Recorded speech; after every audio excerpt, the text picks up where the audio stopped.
Selamat bergabung untuk teman-teman yang akan mengikuti PPI Talks Radio Series yang keempat. Kali ini kita akan berkolaborasi dengan PPI Rusia. Teman-teman boleh dipersiapkan kopinya atau air putihnya sambil menemani 1 jam ke depan. Semoga teman-teman di sini nanti hadir terus ya untuk mengikuti PPI Talks Radio Series yang keempat bersama PPI Rusia.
Kita tunggu, kita akan segera bergabung dengan Permira Official. Mohon ditunggu ya teman-teman.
Mohon ditunggu ya teman-teman, karena ada sedikit kesalahan teknis dengan Permira Official, sehingga untuk saat ini kita belum bisa live bersama Permira Official. Kita akan mulai live streaming bersama Permira Official pada pukul 20.10. Mungkin ada pertanyaan ini, ada acara apa ini Kak? Jadi ini adalah PPI Talks radio series yang keempat. Kali ini kita berkolaborasi dengan PPI Rusia. Nantinya pemateri kita adalah Mbak Adristi Maulida Fauzi. Beliau ini S1 Informatika Bisnis dari Rusia.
Halo, selamat malam Mbak Adristi. Jadi Mbak Adristi ini sudah siap.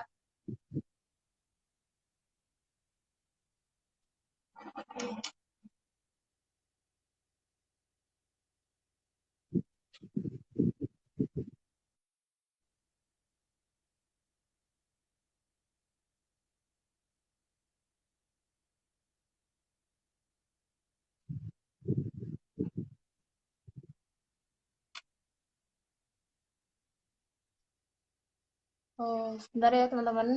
Ternyata ada kendala jaringan. Saya undang lagi Permira Official.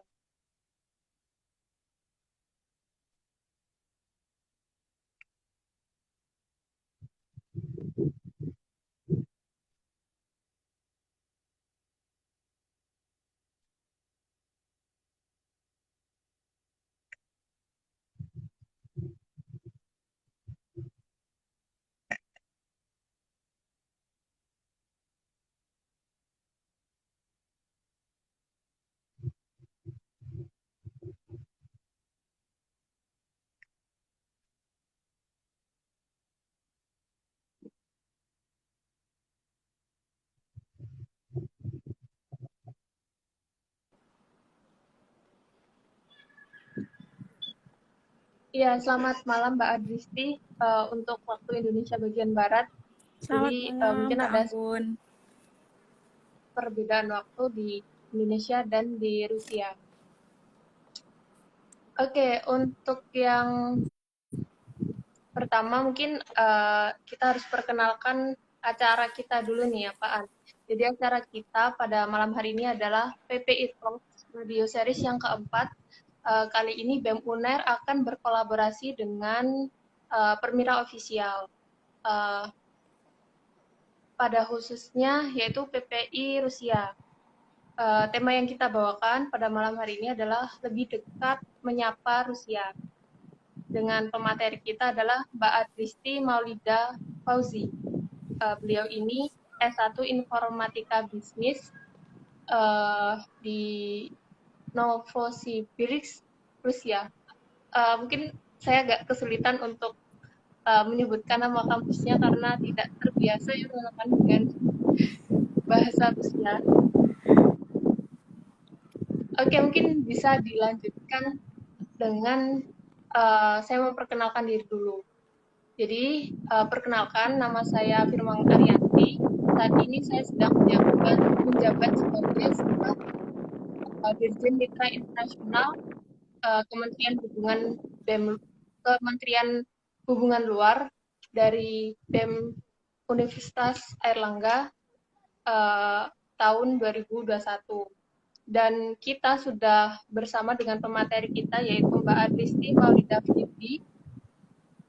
Beliau ini yang telah saya katakan sebelumnya sedang menjalani studi S1 Informatika Bisnis di Novosibirsk State University yang ada di Rusia. Nah, mungkin saya akan sedikit membacakan prestasi yang pernah dijalani oleh Mbak Adristi Maulida Fauzi. Yang pertama, beliau pernah menjadi finalis Indonesian Student Ambassador in Rusia, Putra Putri Pemira 2021, kemudian pernah meraih juara 3 di ajang Internasional Eurasian Economic Youth Forum tahun 2021, kemudian menjadi awardee Fully Funded Exchange Program PPIDI Batch 2 Singapura Malaysia tahun 2020, dan masih banyak lagi ya prestasi dari Mbak Adristi. Nanti kalau saya sebutkan di sini pasti waktunya nggak cukup. Untuk selanjutnya, mungkin Mbak Adristi bisa memperkenalkan diri lebih lebih lanjut sewaktu dan tempat. Saya persilahkan. Oke, baik. Terima kasih banyak, Mbak Anggun. Suara saya jelas ya, Mbak ya? Iya, jelas. Oke, baik. Jadi perkenalkan teman-teman di sini, nama saya Risti. Saya sekarang sedang berkuliah jurusan S1, jurusan dari studi S1 tadi jurusan disebutkan oleh Mbak Anggun ya, jurusan Informatika Bisnis di nama kampusnya Novosibirsk State University. Jadi mungkin kalau teman-teman pernah tahu nih daerah di Novosibirsk yang cukup dingin ya, namanya daerah Siberia. Itu ibu kotanya adalah Novosibirsk. Nah, di situ tempat saya tinggal. Jadi saya di sini dari Permira, atau Permira itu nama lain dari PPI Rusia, sebagai wakil sekretaris umum 2. Dan alhamdulillah juga di sini dari BEM UNER memberikan kesempatan ya untuk berkolaborasi dengan Permira. Ini saya merasa terhormat sekali bisa bertemu dengan teman-teman BEM UNER, dengan Mbak Anggun. Jadi mungkin kira-kira seperti itu ya Mbak untuk perkenalan di awal. Terima kasih. Oke, untuk selanjutnya mungkin saya jelaskan agenda kita malam hari ini. Kita diberi waktu 1 jam untuk mengenal lebih dekat tentang Rusia. Nah, mungkin 30 menit yang pertama saya akan mengajukan pertanyaan-pertanyaan kepada Mbak Adristi. Nah, selebihnya teman-teman yang mengikuti siaran langsung ini boleh bertanya secara langsung di kolom komentar. Nanti jika telah dibuka sesi Q&A. Gitu ya, teman-teman. Mungkin yang pertama aku ingin bertanya ini sih Mbak. Eh kan Mbak Adristi ini S1 di Novosibirsk, Rusia. Nah, itu Hmm. gimana sih Mbak perjalanannya? Kenapa memilih di Novosibirsk, Rusia? Ya, jadi mungkin sebelum memilih Novosibirsk mungkin bakal lebih ini lagi kalau misalkan kenapa milih Rusia kayak gitu Mbak ya, karena itu pertanyaan yang paling banyak Oke. sih. Benar sekali, apalagi untuk S1 itu tidak banyak ya dari teman-teman kita yang memutuskan untuk kuliah di luar negeri begitu kan. Dan ketika sudah memutuskan kuliah di luar negeri, mengapa di antara sekian banyak negara di seluruh dunia itu mengapa memilih Rusia seperti itu.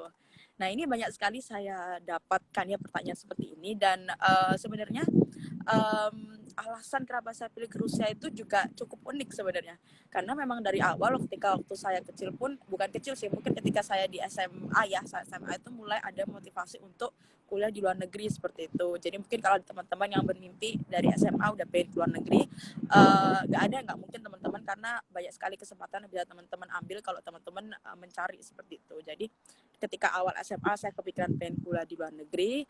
Kemudian langkah selanjutnya saya pikirkan ini mau kuliah di mana gitu kan. Di antara sekian banyak negara, kira-kira negara mana sih yang memberikan paling banyak benefit begitu untuk saya. Dan ternyata dari segi beasiswa, kemudian dari segi kampus, dari segi jurusan, dari segi kemudian lingkungan hidup, saya merasa bahwa Rusia ini salah satu negara yang mempunyai benefit yang sangat tinggi gitu kan.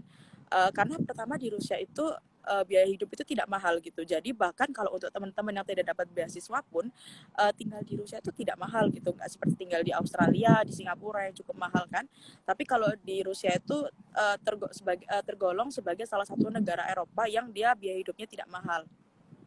Saya di sini per bulan itu kira-kira habis sekitar cuma 2 juta ya, termasuk itu sudah termasuk bayar biaya tempat tinggal. Tapi memang karena saya dapat beasiswa, saya tidak membayar ini uang kampus seperti itu. Nah, yang kedua itu selain dari biaya hidup yang murah, juga opportunity untuk dapat beasiswanya lumayan tinggi gitu. Karena tidak banyak negara yang memberikan beasiswa dari awal masuk ya. Jadi bukan yang merit. Kalau merit kan banyak ya, merit itu jadi kita sudah masuk, kemudian di sana kita berkompetisi dengan teman-teman. Kemudian kalau kita nilai tinggi kita dapat merit atau biasanya potongan gitu kan, potongan per semester. Nah, tapi negara yang memberikan fasilitas beasiswa dari awal masuk, jadi istilahnya kita masuk itu udah dapat beasiswa gitu, udah terjamin gitu, bukan masih ngegantung, itu nggak banyak. Dan Rusia memberikan kesempatan itu gitu. Mereka memberikan beasiswa nggak cuma buat S2 dan S3 tapi juga S1 gitu. Cuman memang pastinya ada plus minus gitu.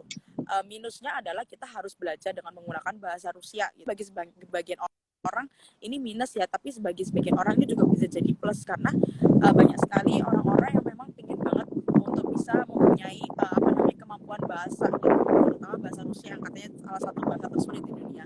Jadi ini plus buat teman-teman yang benar-benar pengen belajar bahasa asing ya, bahasa Rusia terutama, karena mau nggak mau kita harus gitu kan, mau nggak mau kamu harus bisa gitu bahasa Rusia karena kuliahnya pakai bahasa Rusia kayak gitu. Nah itu jadi tadi kesempatan beasiswanya cukup dirasa cukup tinggi gitu, karena nge-cover lumayan banyak, yaitu full tuition. Kemudian setelah itu Rusia sendiri juga merupakan negara yang ramah gitu kan dengan Muslim. Mungkin kalau teman-teman masih punya pikiran kalau Rusia itu negara Uni Soviet, negara yang nggak ada kebebasan beragama, teman-teman jangan salah, di sini masjid sudah banyak sekali. Bahkan di Rusia sendiri banyak sekali kota-kota yang memang mayoritasnya adalah Muslim. Contohnya kalau mungkin yang paling terkenal Kazan ya, banyak sekali teman-teman Indonesia yang kuliah di Kazan. Kazan itu salah satu kota di Rusia yang dia tuh mayoritas Muslim. Jadi banyak sekali orang berhijab, dan bahkan di kota yang minoritas Muslim pun seperti di kota saya pun saya masih bebas gitu berhijab. Kemudian masjid pun juga ada gitu, nggak susah, sholat pun bisa. Cuman mungkin yang memang harus diadaptasi adalah jam waktunya ya, karena memang tidak ada kompensasi kalau misalkan di Indonesia kan istirahat biasanya pas nih Mbak waktu sholat ya. Nah di Rusia enggak, kalau istirahat ya waktunya agak geser gitu kan. Jadi mau nggak mau kita sholatnya juga menyesuaikan kayak gitu. Nah itu ramah Muslim juga. Dan terakhir Rusia ini kebudayaannya cukup unik gitu.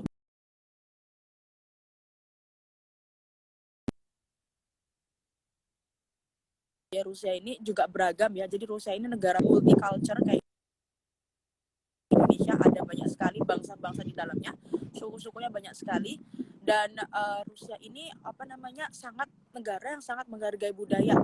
Jadi kalau di Rusia itu ada banyak sekali opera-opera, sekali teater, kemudian ada banyak sekali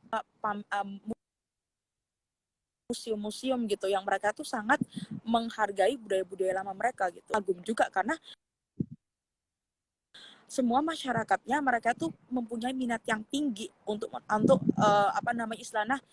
melihat budaya-budaya, melihat menonton budaya-budaya tradisional mereka gitu kan. Yang saya rasa ini harus diterapkan di Indonesia karena seperti kita tahu di Indonesia minat masyarakat ini kan agak menurun ya dengan budaya-budaya tradisional, budaya lokal kita yang dulu. Nah, tapi di Rusia ini sebaliknya mereka sangat menghargai sekali budaya-budaya mereka seperti itu. Nah, itu mungkin beberapa pertimbangan ya Mbak kenapa saya memilih ke Rusia. Kalau untuk Novosibirsk sendiri sebenarnya saya tidak terlalu mempertimbangkan kota, saya mempertimbangkan dari segi univnya karena salah satu univ yang saya sukai dan saya kagumi juga univ saya ini, dan kebetulan kotanya di Novosibirsk seperti itu. Tapi Novosibirsk sendiri mungkin bukan pilihan yang tepat buat teman-teman yang nggak bisa dingin karena di sini salah satu tempat yang cukup dingin dibandingkan kayak Moskow dan Saint Petersburg. Tapi plusnya di sini adalah Novosibirsk ini dia kotanya besar sekali, jadi dan juga salah satu kota utama, kota ketiga terbesar di Rusia. Jadi tidak kalau kita bilang itu nggak susah gitu ya untuk kita cari makanan halal, kemudian nggak susah juga untuk mencari bertemu dengan teman-teman internasional gitu karena cukup banyak mahasiswa internasionalnya. Mungkin seperti itu kira-kira untuk kenapa pilih di Rusia dan Novosibirsk. Penjelasannya sudah sangat mantap sekali, mantap jiwa kalau orang Indonesia bilang.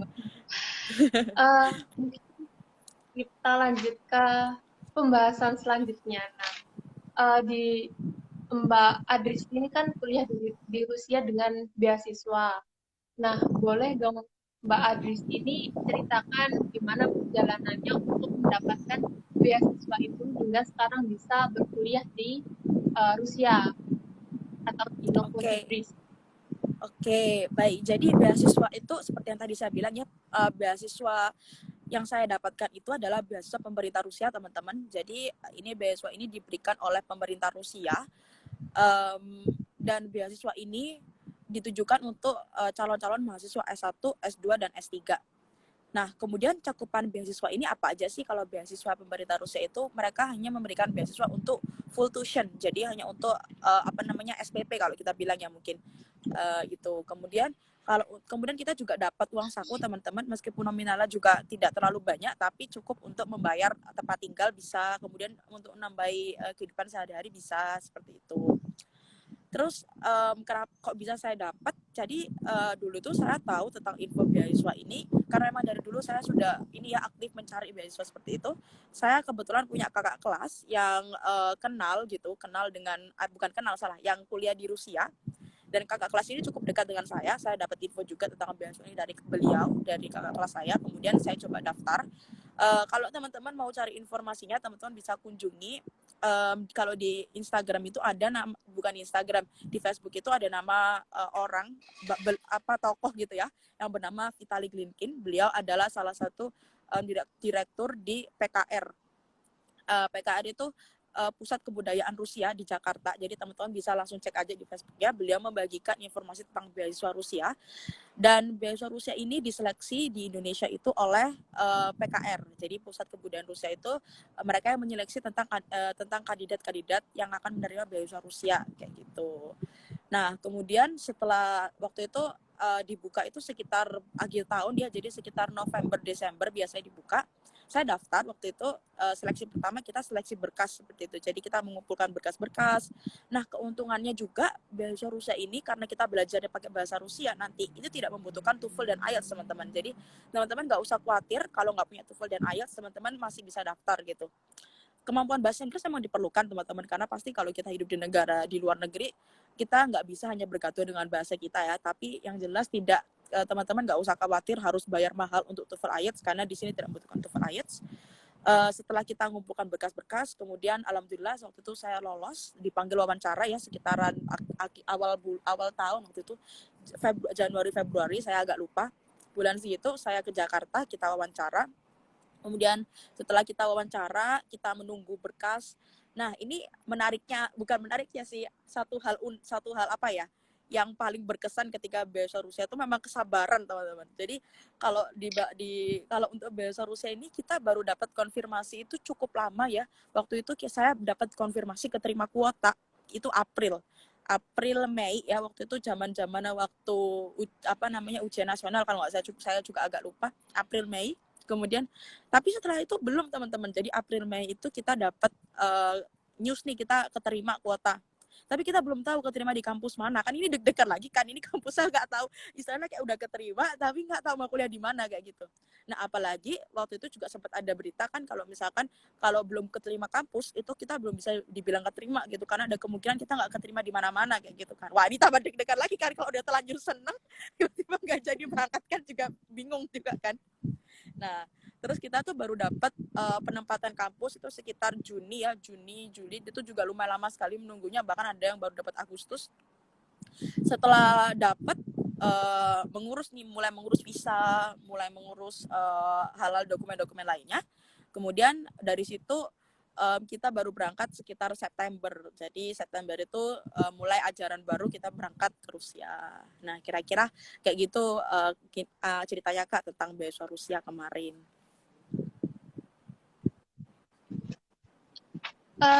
Oke, tadi kan Mbak Adristi ini udah menceritakan tentang beasiswa yang berasal dari PKR. Nah, mungkin teman-teman di sini yang pengen banget kuliah di Rusia dan nggak tahu beasiswanya apa, teman-teman bisa berkunjung di akun Instagramnya PKR. Jadi ya Mbak Adristi. Iya, benar sekali. Kalau selain beasiswa dari PKR tadi, beasiswa apa lagi sih yang Mbak Adristi tahu? Oke, baik. Jadi kalau untuk S1 ya teman-teman, saya lihat dulu untuk S1 karena memang yang cukup jarang. Kalau dari pemerintah Indonesia, setahu saya selama ini, yang selain yang kalau yang maksudnya yang global, yang seluruh Indonesia itu belum ada.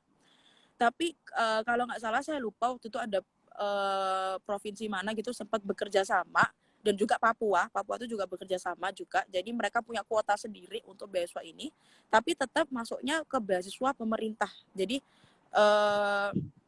kerjasama antar daerah ini pun juga kuotanya masuk ke ini pemerintah Rusia. Jadi intinya kalau yang pertama ini adalah beasiswa pemerintah Rusia kayak gitu, yang dari pemerintah ya teman-teman.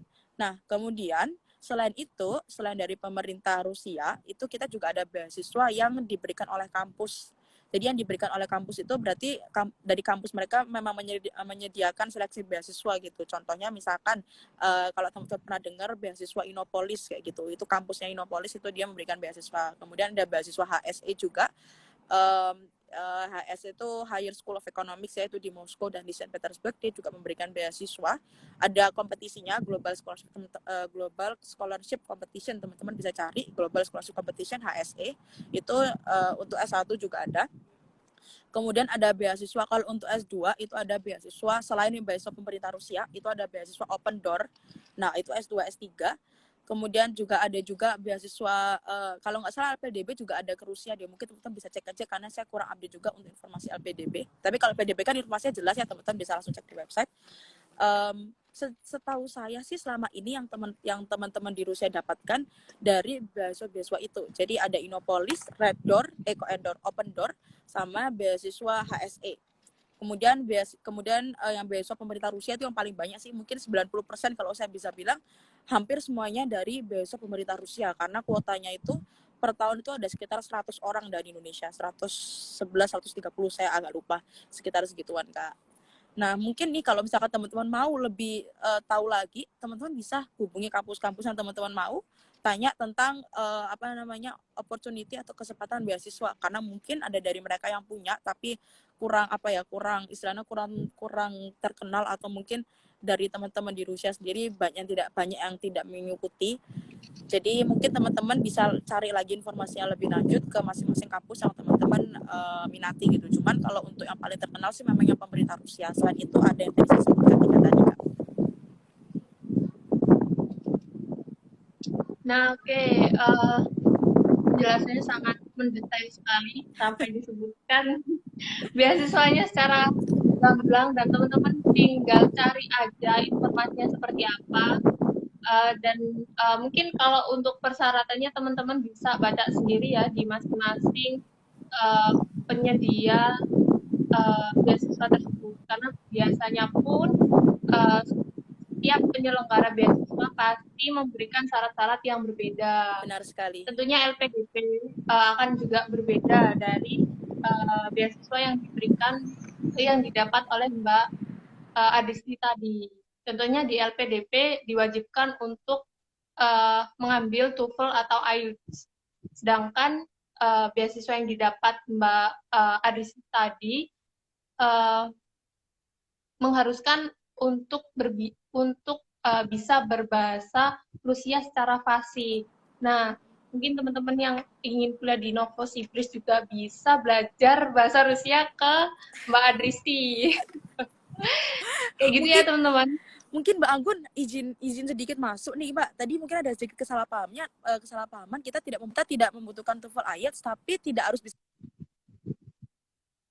bahasa Rusia Kak. Jadi yang kita masukkan adalah kita memang nanti belajar dengan bahasa Rusia. Tapi sebelum itu Mbak nanti kita ada 1 tahun dulu bahasa sebelum kuliah. Jadi saya dulu juga nggak bisa Mbak, saya nol sama sekali nggak tahu, saya cuma tahu Privet dari Masha and the Bear udah suntuk sampai situ semua. Tapi memang setelah itu kita 1 tahun belajar bahasa Rusia memang cukup singkat ya teman-teman. Kalau teman-teman ngerasa 1 tahun belajar, maksudnya kita selama ini belajar bahasa Inggris sudah berbelas-belasan tahun, berpuluh-puluh tahun aja masih kagok ya kadang-kadang. Ini belajar bahasa Rusia 1 tahun, jelek langsung masuk kampus. Itu pasti kalau orang-orang mikir kok ya sangat ekstrim ya, tapi teman-teman percayalah tidak ada yang tidak mungkin ya. Jadi semuanya bisa dijalani.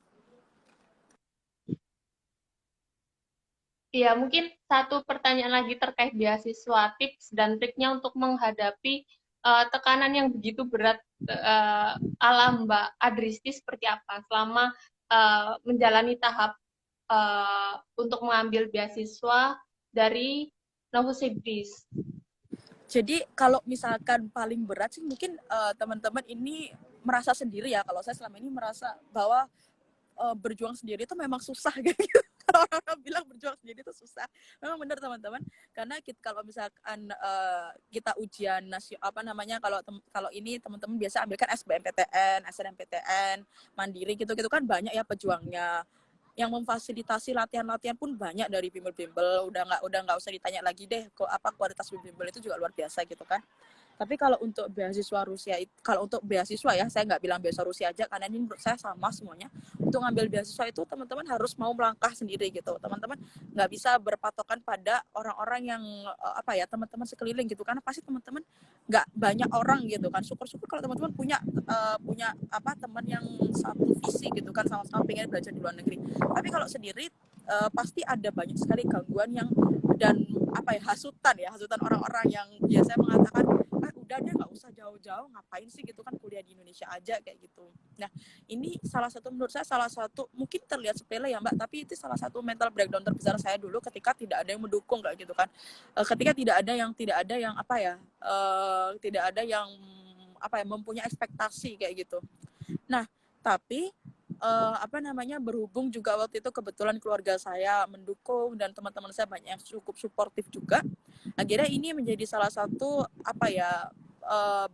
kita bilangnya batu loncatan ya gitu ya, yang bisa memboost kita diri kita sendiri untuk bisa berjuang gitu terhadap beasiswa itu. Nah selain dari itu mungkin yang kedua itu rasa ingin tahu tuh harus cukup tinggi teman-teman, karena informasi beasiswa itu tidak seperti informasi SBMPTN yang langsung di mana-mana ada. Teman-teman cari kata kunci SBMPTN langsung muncul semua, enggak. Tapi beasiswa itu teman-teman harus mendetail, harus cari waktu itu saya cari di website itu udah banyak sekali ya. Jadi dari website yang general, yang website biasanya kumpulan beasiswa, sampai ke website yang sudah terperinci, yang setiap fakultas, setiap jurusan, setiap university gitu saya cari. Dan gak cuma di Rusia aja teman-teman, banyak di seluruh dunia saya cari, dan itu nggak nominalnya nggak sedikit gitu. Terus teman-teman juga harus keep track gitu kan, keep in track. Kemudian teman-teman harus up to date gitu, karena beasiswa itu mereka nggak butuh orang-orang yang nggak pay attention sama apa yang mereka tawarkan kayak gitu.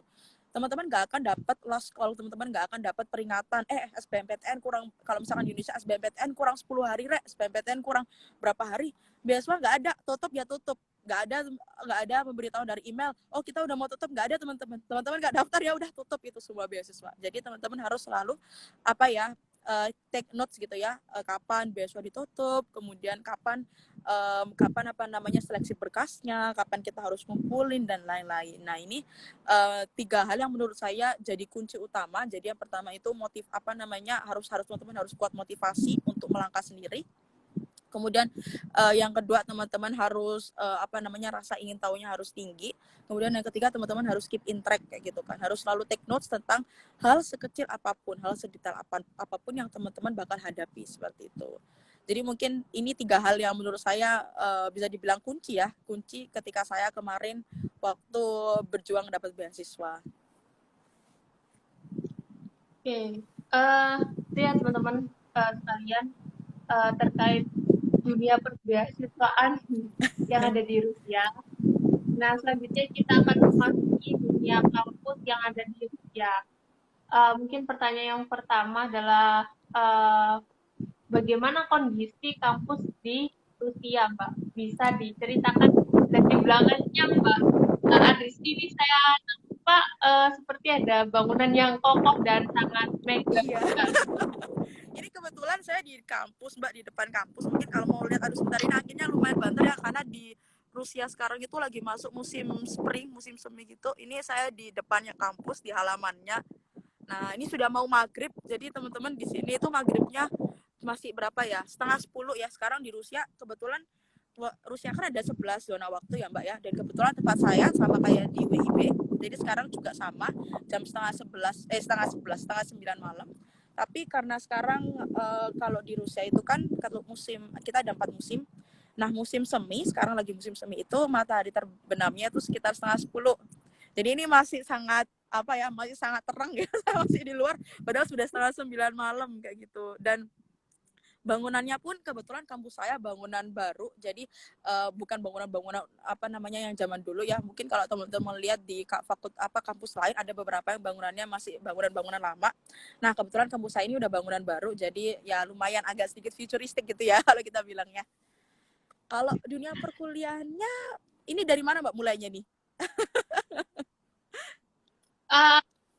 Aku kepo ini satu sih, Mbak. Apakah di luar negeri itu juga tetap menerapkan ospek untuk jenjang S1, S2 maupun S3? Oh, ospek ya. Nah, ini menarik ya. Kalau teman-teman yang nggak suka ospek, saya sarankan ayo kuliah di sini. Karena memang di Rusia kita nggak ada ospek, maksudnya kita ada orientasi kalau kita bilang ya. Mungkin kalau teman-teman bingung, kenapa sekarang saya pakai bajunya jeans juga, kita nggak ada peraturan di Rusia itu kalau mau ke kampus harus pakai baju formal. Jadi ke kampus pun teman-teman mau pakai tank top pun nggak masalah, teman-teman pakai sandal pun nggak masalah, teman-teman pakai sweater, pakai kaos oblong pun nggak masalah gitu.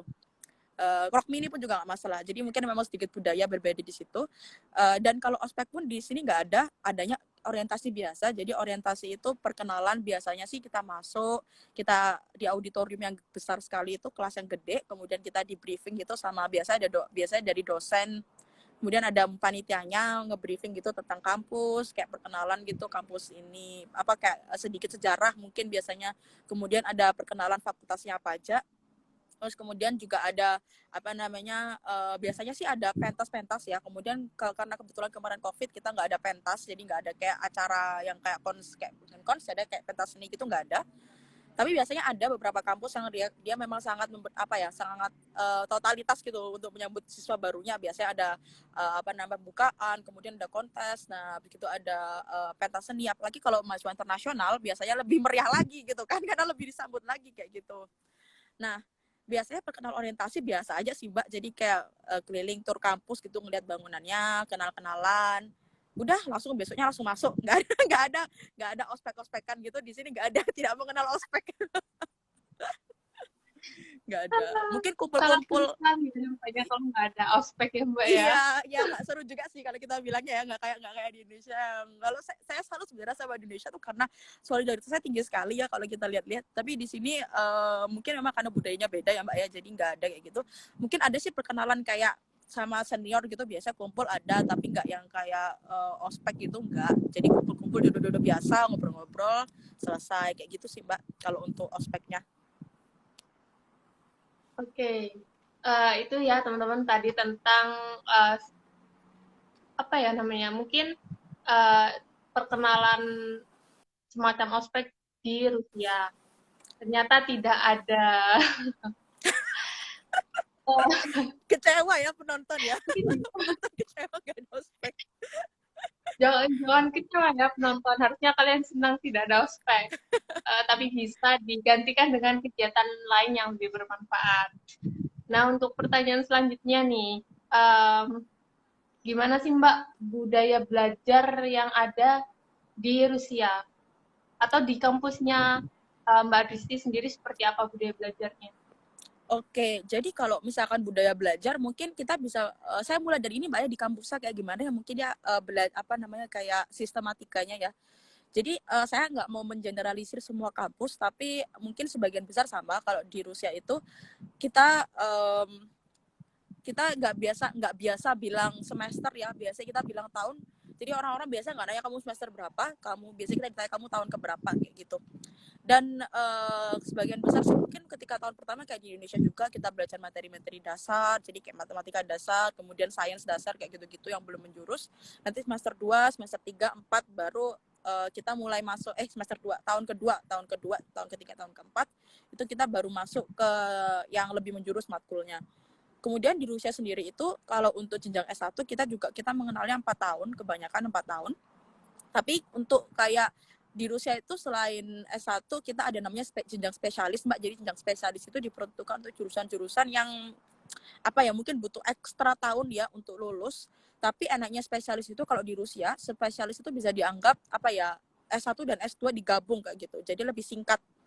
Nah, salah satu contoh spesialis itu kayak kedokteran, kemudian arsitektur itu mereka spesialis. Jadi kedokteran itu 5 tahun gitu. Biasanya sama bahasa 1 tahun ketika di awal, jadi 6 tahun di Rusia.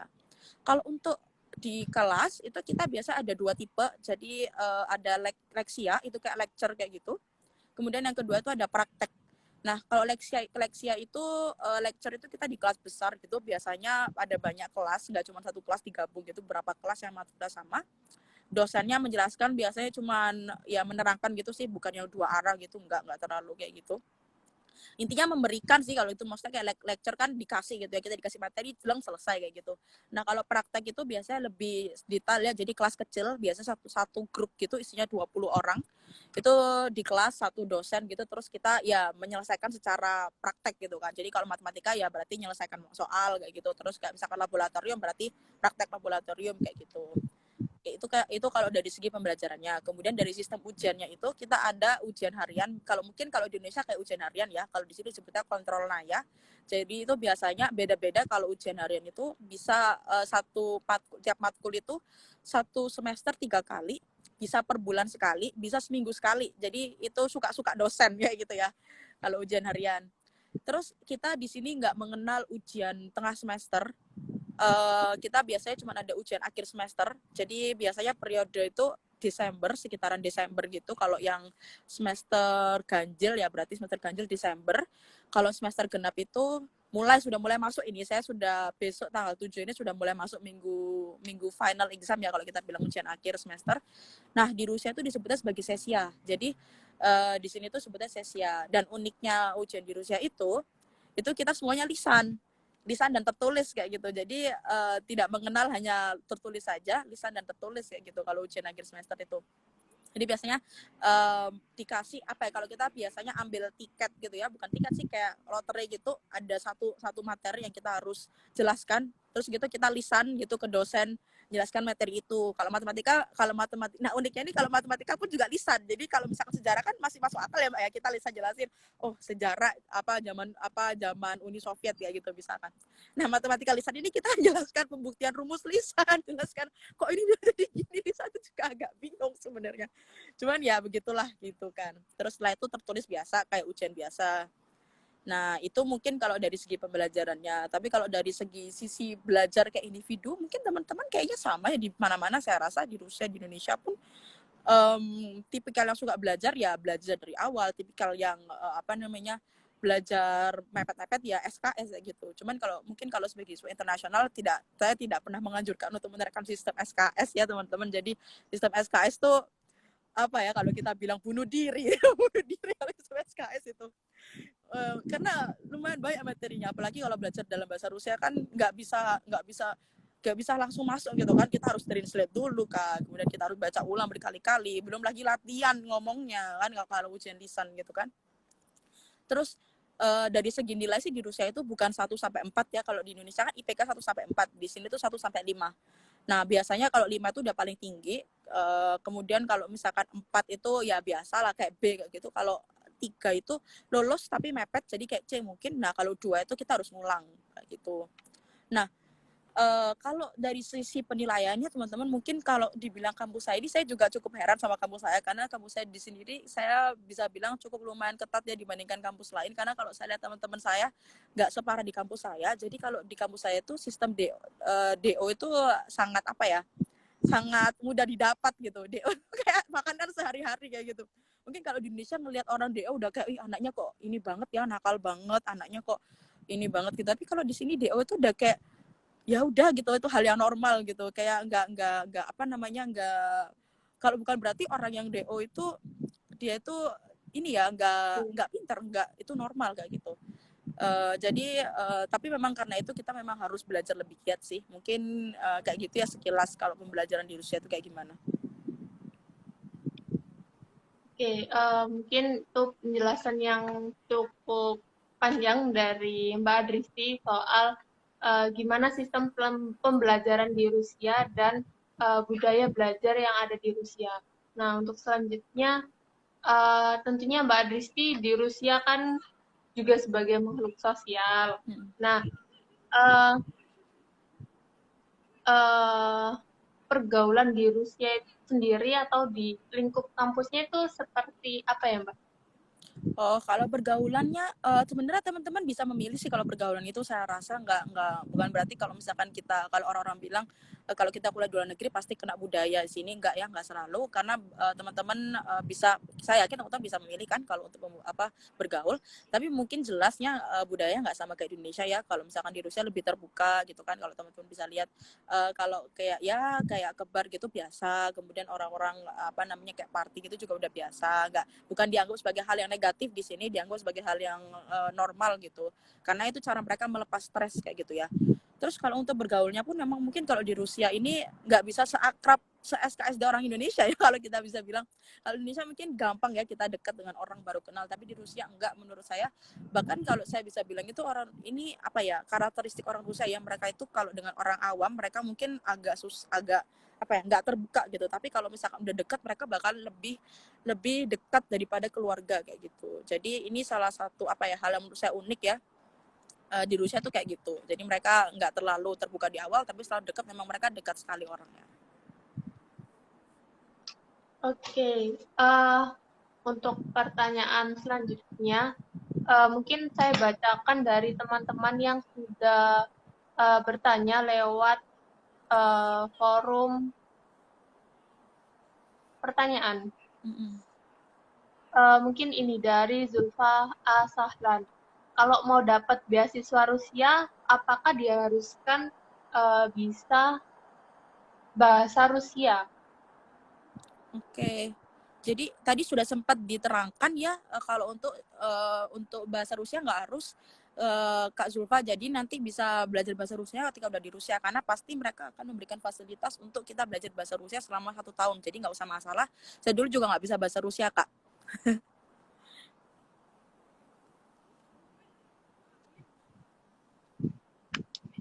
Mungkin itu saja yang pertanyaan dari teman-teman yang berkaitan tentang bahasa, karena pertanyaan yang lain-lainnya pun kurang lebih sama seperti dari Mbak Zulfa Asahlan tadi. Terus ini ada pertanyaan nyempil satu, kayaknya unik untuk dijawab. Kalau teman-temannya kakak gimana? Dari negara mana ya? Aduh, dari negara mana? Oke.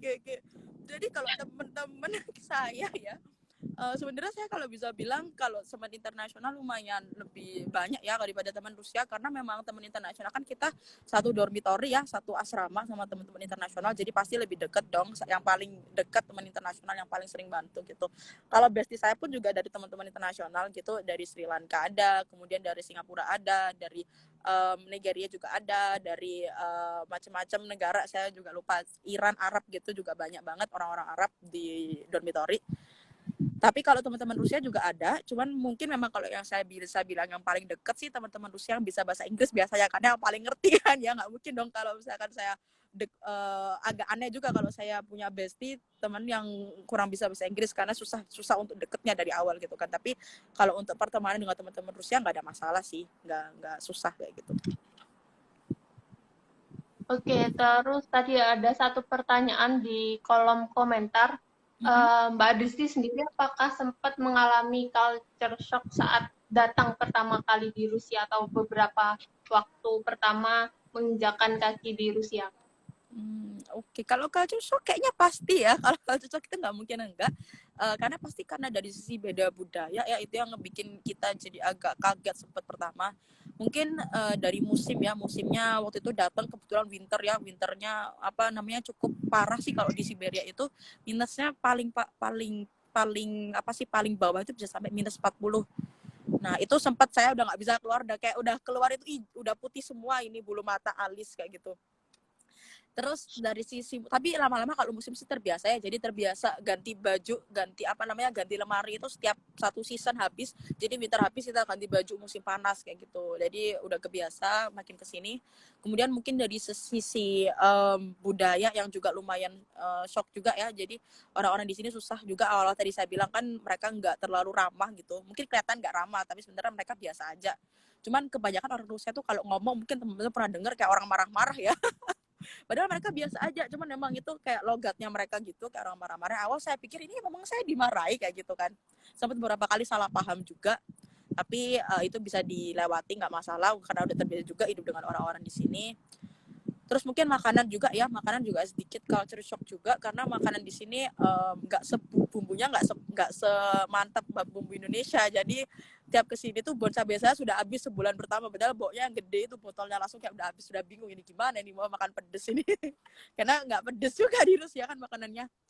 Tapi ya nggak masalah sih kalau makanan, menurut saya nggak terlalu ini ya teman-teman, karena yang penting kita bertahan hidup kan kalau makanan. Mungkin itu sih kalau culture shock yang paling ini, yang lainnya kayaknya biasa aja ya, kalau dari segi kehidupan bisa ditolerir lah. Oke, pertanyaan selanjutnya dari El Rahma. Gimana cara pembelajarannya? Apakah harus menggunakan bahasa Rusia di setiap kelas? Oke, jadi kalau misalkan teman-teman pakai beasiswa Rusia yang mengharuskan untuk belajar dengan bahasa Rusia, iya teman-teman harus di kelas pakai belajar bahasa Rusia. Jadi dari segi dosen pakai bahasa Rusia, jelasinnya teman-teman ngomong pakai bahasa Rusia sekelas sama orang-orang Rusia. Jadi teman-teman nggak di kelas internasional, sekelas sama orang lokal kayak gitu. Pembelajaran buku pun pakai bahasa Rusia kayak gitu. Jadi full bahasa Rusia. Tapi kalau teman-teman belajarnya dengan bahasa Inggris, jadi katakanlah misalkan teman-teman ini nggak beasiswa ya, mandiri gitu. Terus kalau mandiri sih menurut saya bahasa Inggris banyak sekali ya di Rusia. Jadi teman-teman bisa pilih kalau misalkan memang nggak mau bahasa Rusia, mau pakai bahasa Inggris, cuma memang konsekuensinya beasiswanya sedikit sekali gitu, bahkan hampir nggak ada sih, tapi sedikit sekali gitu. Nah kalau pakai bahasa Inggris ya pasti bahasa Inggris teman-teman, dan kelasnya kelas internasional kayak gitu. Oke, lanjut ke pertanyaan dari salsabila_1125. Kak, mau tanya, untuk seleksi wawancaranya itu pakai bahasa Inggris atau bahasa apa ya, Kak? Kalau untuk wawancara itu memang sebenarnya dianjurkan untuk pakai bahasa Inggris gitu, karena ya paling nggak kan pewawancaranya tahu kalau misalkan kita bisa bahasa Inggris kayak gitu kan. Tapi memang kalau misalkan kemungkinan terburuknya teman-teman nggak bisa bahasa Inggris pun nggak masalah, tetap bisa pakai bahasa Indonesia, karena mereka pun juga ada ini translatornya gitu, jadi ada penerjemahnya. Jadi teman-teman nggak masalah kok, nggak harus pakai bahasa Inggris, tapi dianjurkan pakai bahasa Inggris untuk wawancaranya. Oke, mungkin aku lanjut dengan pertanyaan selanjutnya dari aku sendiri. Oh iya, boleh boleh Kak.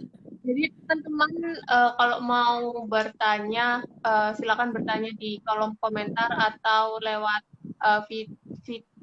fitur Q&A. Nah, Mbak Adris ini kan kuliah di informatika bisnis. Mm-mm. Nah, prospek karir kerjanya gimana ya? Apakah mau lanjut di Indonesia atau masih berlanjut di Rusia? Aduh, susah ya. Kalau udah tanya prospek karir ya Kak, ini sangat ke depan sekali. Tapi kalau informatika bisnis itu kan menurut saya salah satu jurusan yang apa ya, prospek kerjanya luas ya. Kita bisa masuk di ranah IT dan bisa masuk di ranah bisnis gitu. Dan ya, menurut saya pun informatika bisnis itu bisa masuk di ranah-ranah apapun gitu ya. Yang penting masih relevan gitu. Jadi kayak sekarang kan ya bisnis gitu kan udah lumayan menjamur ya, kemudian entrepreneurship di mana-mana kayak gitu kan. Jadi untuk kerja dimanapun juga lumayan mudah menurut saya. Kalau untuk prospek kerjanya ke depannya saya dulu di sini sih masih belum kepikiran untuk kerja ya Mbak. Jadi sebenarnya masih kepikiran untuk lanjut dulu S2 karena tanggung juga. Mungkin memang ini salah satu yang bisa saya highlight ke teman-teman ya, kalau S1 di luar negeri itu mungkin akan lebih sedikit susah untuk bisa langsung kerja kayak kayak apa namanya kuliah di dalam negeri. Kenapa? Karena channelnya pun nggak sebanyak orang-orang di Indonesia gitu kan. Apalagi ikatan alumni kalau dari Indonesia kan cukup kuat ya, kalau saya lihat ya tiap kampusnya kan. Kalau di Rusia kan alumninya kalau misalkan per kampus kan nggak banyak gitu kan. Mau nggak mau ya alumninya ya yang permira PPI kayak gitu, lingkupnya luar lingkupnya PPI kayak gitu kan kenalannya.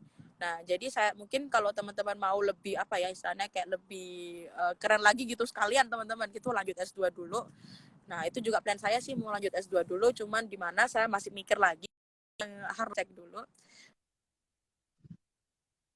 Setelah itu mungkin kalau untuk kerja kepinginnya kembali ya pasti ke Indonesia, karena saya merasa tempat paling nyaman memang selalu rumah sendiri gitu kan, apa namanya, tanah air sendiri gitu. Teman-teman udah deh kalau keluar negeri tuh pasti kangen Indonesia tuh, nggak usah ditanya lagi, udah pasti kangen gitu kan. Jadi karena itu saya pinginnya sih ke Indonesia gitu baliknya. Kalau untuk prospek kerja mungkin untuk start pertama saya pingin jadi bisnis analis ya, yang paling ini sih, yang paling apa namanya, yang paling saya pinginin sampai sekarang ini untuk pertama kali karir kerja kayak gitu. Oke. Teman-teman yang baru bergabung, mungkin kalau ada pertanyaan bisa langsung diberikan di kolom komentar atau fitur Q&A. Ini Jadi, uh, Mbak, saya lihat ada pertanyaan lucu satu ini, mungkin mau izin jawab ya, ini lucu saya jawab ya, kok ya. ya. Oke. Iya, Anda dari Kak Neverty ya, di berapa mahasiswa Kak satu hari yang kena DO? Ya, jadi teman-teman kalau saya bilang DO sering bukan berarti tiap hari ada DO ya. DO itu kan tiap semester kayak gitu kan. Kalau dari teman-teman saya sih, saya kemarin hari semester pertama itu di kelas saya udah ada, di kelas saya isinya 20 orang, itu ada 4 orang yang udah kena DO. Nah, kalau di fakultas lain sih saya nggak tahu ya ada berapa. Tapi yang jelas menurut saya itu hanya lumayan tinggi ya. Jadi apa namanya, frekuensi seringnya bukan yang tiap hari gitu, enggak, tapi ada kayak gitu. Cuman teman-teman kalau dari yang saya ceritakan bukan berarti teman-teman langsung ciut ya, enggak ya, tapi pasti kalau teman-teman berusaha pun juga masih bisa bertahan gitu. Buktinya saya masih di sini gitu kan, saya nggak di DO gitu kan, buktinya berarti memang untuk kemungkinan survive itu ada teman-teman, jadi nggak usah takut kayak gitu. Dan nggak semua kampus kayak gitu kok, memang kebetulan kampus saya aja yang sedikit kayak gitu, dan kebetulan karena S1 juga lebih ketat daripada S2 S3, makanya seperti itu. Oke, kita lanjut ke pertanyaan dari Ervia Dintah Zanin. Apa sih Kak yang perlu dipersiapkan oleh mahasiswa Indonesia yang ingin lanjut di luar negerinya di Rusia? Mungkin persiapan beasiswanya seperti apa? Kalau yang harus dipersiapkan pastinya dari awal seleksi ya, kita bilang kalau seleksi bukan seleksi sih, semua pun pasti menyiapkan berkas ya. Kalau dari sisi beasiswa ya itu kebetulan karena enaknya pemerintah Rusia itu, kita waktu diseleksi itu dokumennya nggak harus ditranslate ke bahasa Inggris, karena nanti bakal ditranslate sendiri di terakhir ketika udah keterima, ditranslate ke bahasa Rusia. Jadi teman-teman bisa memberikan dokumen dalam bahasa asli, bahasa Indonesia, ya paling sebenarnya sama sih kayak semua beasiswa ya. Biasanya kalau misalkan dari SMA ya berarti transkrip ijazah, kalau belum lulus berarti nilai semester 5 kayak gitu, atau semester 3 dan 4. Kemudian setelah itu setelah nilai kemudian berkas-berkas lain kayak misalkan paspor. Oh ya, kita harus bikin paspor dulu teman-teman. Kemudian bikin paspor, kemudian biasanya ada surat-surat yang harus teman-teman tanda tangani kayak gitu, surat perjanjian dan kawan-kawan. Kemudian kita biasanya disuruh bikin abstrak. Kalau teman-teman pernah dengar, kalau abstrak itu kita bisa bilang kayak apa ya, mungkin kalau teman-teman bikin skripsi ya itu kayak abstrak yang di awal itu, jadi kayak rangkumannya kayak gitu tentang penelitian apa yang mau teman-teman buat waktu di akhir kayak gitu. Kalau motivation letter ya kenapa gitu kan, isi gitu, kenapa teman-teman mau kuliah di Rusia, kenapa teman-teman mau kuliah di luar negeri di Rusia khususnya kayak gitu. Kemudian setelah itu untuk seleksi berkas mungkin kurang lebih seperti itu ya Mbak. Jadi dari segi dokumen kayak gitu. Kalau untuk S2 S3 berarti harus apa namanya, ada surat rekom dari profesor biasanya. Nah, itu teman-teman bisa dilihat di websitenya langsung karena memang itu ganti-ganti tiap tahun kayak gitu. Dan juga SKUN diperlukan ya teman-teman untuk S1, SKUN pakai. Jadi SKUN dipakai, penting. Kemudian apa namanya, ada nilai minimum juga untuk nilai minimum untuk ijazah, rata-rata ijazah dan rata-rata SKUN. Nah, itu juga bisa diperhatikan teman-teman. Tapi kalau saran saya sih ada nilai minimum pun nggak apa-apa. Misalkan nggak masuk nilai minimum pun tetap langsung lanjut aja, terabas aja. Karena ada beberapa juga teman saya yang mungkin karena nilai minimumnya kurang dikit tapi dia ini bagus di sisi lain, wawancaranya bagus, abstraknya dan motivation letternya bagus, dia keterima kayak gitu. Jadi tetap gas aja kayak gitu. Mungkin kalau sisi dokumen itu mungkin. Oke. Mungkin pemberitahuan sedikit buat teman-teman yang sedang mengikuti live streaming bersama BEM UNER dan Permira Official. Nanti kita tutup sesi Q&A pada pukul 21.00 waktu Indonesia bagian Barat. Nah, untuk selanjutnya nanti akan dilakukan sesi penutupan. Jadi untuk teman-teman yang ingin bertanya, silakan langsung ketik di kolom komentar atau fitur Q&A. Nah, untuk pertanyaan selanjutnya dari Alvina Dwi Salza. Bagaimana ujian skripsinya, Kak? Apakah ujiannya seperti di Indonesia?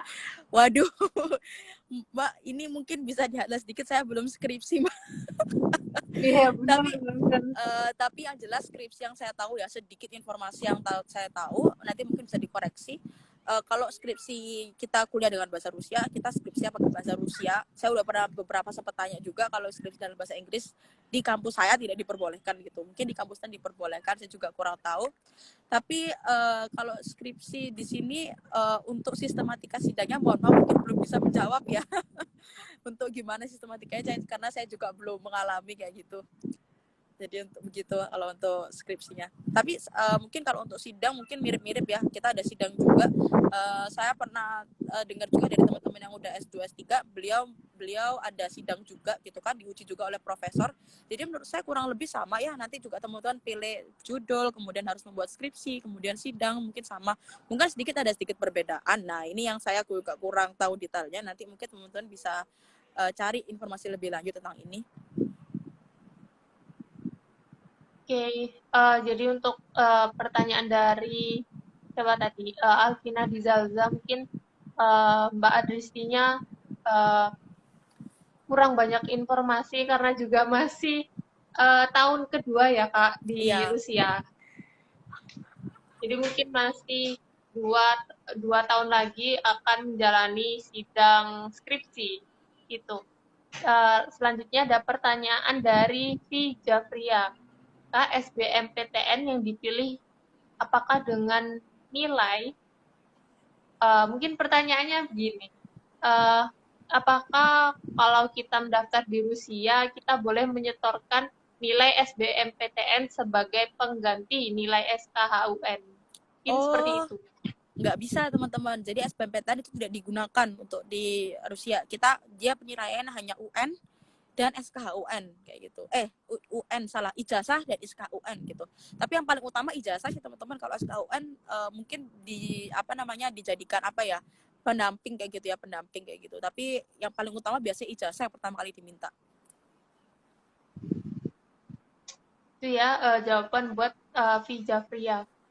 Karena sekarang menunjukkan pukul 9, jadi untuk sesi PPI Talks radio series yang keempat bersama Permira Official, eh, mungkin sebentar lagi akan ditutup, dan untuk menutup itu aku ingin mendengar dari Kak Adristi rencana dan harapan ke depannya seperti apa. Karena live streaming kita akan tetap ada terus, mungkin Kak Adristi 1 bulan ke depan bisa melihat live streaming ini lagi dan mengingat rencana dan harapan uh, ke depannya dari Kak Adristi sendiri. Oke, ini untuk siapa ya Kak? Untuk saya atau untuk teman-teman atau untuk siapa nih? Mungkin yang pertama dari Kak Aditi, yang kedua untuk teman-teman yang mengikuti live streaming kita. Ya, mungkin kalau untuk saya ya, wah saya takut curhat ini kalau kayak gini. Mungkin nggak usah banyak-banyak sih kalau untuk saya gitu kan. Saya cuma pingin apa ya, bisa bertahan aja sih Mbak. Itu sebenarnya doa setiap mahasiswa luar negeri di internasional ya. Yang penting kita bisa lulus, Amin. amin. Karena kita mau ujian ya, jadi Rusia ini sekarang lagi musim ujian, mulai sibuk ini Mei akhir sampai Juni akhir. Mohon doanya teman-teman semoga lancar gitu kan ujiannya, kemudian dapat nilai juga bagus. Terus harapan juga ini semoga, nggak tahu ya, ini semoga bisa pulang ya summer ini, karena ngelihat keadaan kok sekarang nggak mungkin kan gitu kan, tapi tahun lalu juga udah nggak pulang gitu kan karena ditutup juga kan bordernya karena ada corona gitu. Nah ini harapannya ya semoga cepet bisa liburan ke Indo gitu ya. Mungkin itu aja sih Mbak kalau untuk saya sendiri. Saya nggak mau banyak-banyak nanti curhat jadinya kayak gitu. Kalau untuk teman-teman pesan kesannya sih mungkin apa ya, harapan buat teman-teman sih, saya sangat mengharapkan teman-teman ya untuk apa namanya bisa datang ke Rusia gitu, nanti kita ketemu gitu dimanapun itu teman-teman, nggak masalah di kota apapun yang teman-teman pilih, apalagi kalau teman-teman mau di Novosibirsk, wah saya jemput di bandara nanti teman-teman, jadi nggak usah takut ya. Saya harapan sih teman-teman mau gitu kan ke Rusia gitu kan, karena ngelihat Rusia ini negara yang unik sekali, banyak sekali benefitnya, teman-teman bisa cari. Dan saya juga harapkan teman-teman udah hilang perspektif Rusia yang tentang negara Uni Soviet, negara yang nggak ada kebebasan gitu, salah semua ya teman-teman, udah nggak kayak gitu lagi, sekarang udah bener-bener bebas, udah negaranya udah, bahkan kemarin sempat ada demo juga pun udah dibolehin kan, udah bisa, berarti kan memang aspirasi masyarakat itu di sini pun juga diperhitungkan kayak gitu. Pesan aja ya teman-teman, kalau misalkan tertarik untuk kuliah di luar negeri, khususnya di Rusia atau dimanapun itu, saya harapkan teman-teman tidak patah semangat ya, nggak patah semangat karena sendiri sebagai pejuang seorang diri gitu, enggak. Tapi saya harapkan teman-teman mau terus berjuang, kemudian mau terus apa namanya berusaha dan cari informasi sebanyak-banyaknya gitu. Mungkin all the best ya buat teman-teman kalau misalkan mau kuliah di luar negeri, semangat, karena kuliah di luar negeri itu susah-susah gampang, jadi susah tapi seru ya, seru sekali karena lifestyle dan kawan-kawannya pun menarik ya, kalau pulang banyak diceritakan gitu, jadi nanti kalau ditanya pas lebaran sama kerabat-kerabat gitu punya banyak bahan untuk diceritakan. Kayak gitu Mantap, mungkin. mantap. Tuh itu sih Mbak kira-kira dari saya. Uh, Oke, untuk selanjutnya mungkin kita tutup untuk sesi PPI Talks Radio Series yang keempat bersama PPI Rusia. Terima kasih teman-teman yang sudah hadir. Saya akhiri untuk sesi PPI Talks ini. Mungkin kalau teman-teman ingin berkomunikasi dengan Mbak Adristi, bisa menghubungi Mbak Adristi via DM Instagram ya. Mungkin Mbak Adristi bisa kasih tahu akunnya Mbak Adristi. Mungkin ada Oh teman-teman iya, yang ingin bertanya lanjut. akun saya Adristi Maulida teman-teman, ADRISTI MAULIDA, jadi teman-teman bisa cari aja.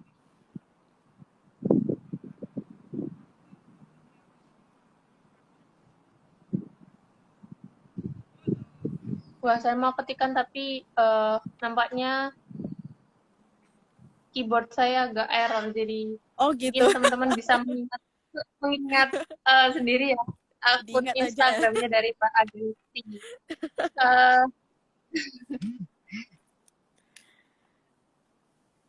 Oke, teman-teman yang ingin live silakan, dan saya pun akan mengakhiri sesi live streaming ini. Terima kasih teman-teman yang sudah hadir. Terima kasih untuk Mbak Adristi yang bersedia diwawancarai oleh kami mahasiswa yang ada di Indonesia ataupun teman-teman yang ingin berkuliah di luar negeri. Terima kasih banyak Mbak Siap. Adristi. Terima kasih Mbak Anggun. Terima kasih BEM UNER. Saya tunggu kolaborasinya lagi ya. Iya, segera, segera. Oke, saya izin live ya Kak ya. Iya, silakan. Siap. Assalamualaikum teman-teman.